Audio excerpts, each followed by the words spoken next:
Babat Sumedang Kisah Hanjuang Warungan Jaga Bahasa Sunda. Tangkal Hanjuang merupakan lambang kadayaan Kerajaan Sumedang Larang. Yang perkasa merupakan senopi nu terlahir di Sumedang sampai meruntuhan Kerajaan Pakuaan Pajajaran. Yang jara perkasa bisa menyelamatkan mahkota kerajaan yang atribut kerajaan sejenak serta dipisahkan ke Kerajaan Sumedang Larang. Ti saprak pengiriman mahkota anjeunna jadi sinopi ti Kerajaan Sumedang Larang. Aya beja putih Haris Baya jeung Pangeran Geusawulun jadi paseaan antara Cirebon jeung Sumedang Larang nepi ka Cirebon ngirim pasukan pikeun nyerang ka Kutamaya Sumedang. Sanajan kitu, pasukan Cirebon gagal sebab dicegat ku pasukan Sumedang Larang anu dipimpin ku Sinopi Hayang Jaya Perkasa.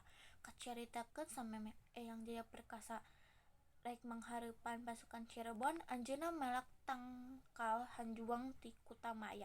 Tuluy dititipkeun beja. Lamun ieu tangkal Hanjuang masih seger tur hirup keneh, hartana kuring masih keneh hirup. Jang ulah ninggalkeun ka Kutamaya. Jeung cek Hayang Jaya Perkasa. Numutkeun caritakeun perang Hayang Perkasa teh papisah jeung tilu lanceukna nu milu perang. Salah sahiji dulurna nu ngaranna Nanggana curiga yen Hayang Jaya Perkasa teh geus gugur dina peperangan. Tuluy mutuskeun balik ka Kutamaya pikeun mamatahan perang Geusawulun pikeun mindahkeun puseur pamarentah Sumedang Larang ti Kutamaya ka dayeuh luhur minangka pertahanan anu pohara strategis. Seserahan wewengkon Sindang Kasih minangka pangmalayatala ka Karajaan Cirebon sarta nikahna Putih Haris Baya jeung Pangeran Geusawulun kungsi ngadamaikeun pacekcok antara Cirebon jeung Sumedang Larang. Di lain waktu, Senopi Hayang Jaya Perkasa mulang ti medan perang manggihan ka Kutamaya teh geus ditangkap.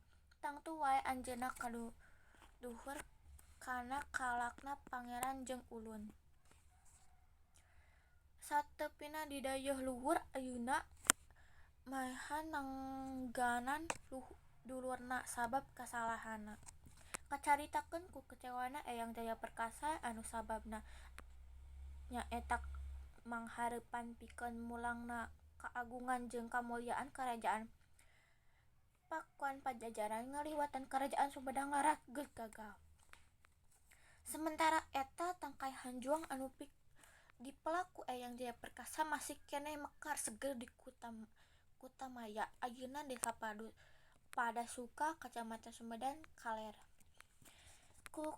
Kucewa jeung ngewa ka musuh oge diisarahkeun ku katurunan engke.